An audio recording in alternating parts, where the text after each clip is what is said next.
right, on this one again, we're going to do the same thing. We're going to graph both of the equations, and this was done using Desmos, so we can see the parabola is graphed in red and the linear function is graphed in blue.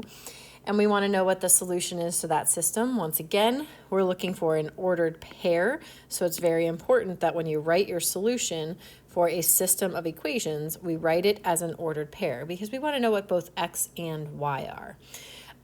So looking at this, we see we have actually two places where those two equations intersect, where those two functions intersect. And the first one has a point of -1.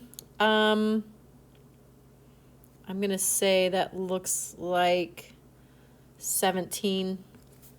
And then 6, 3.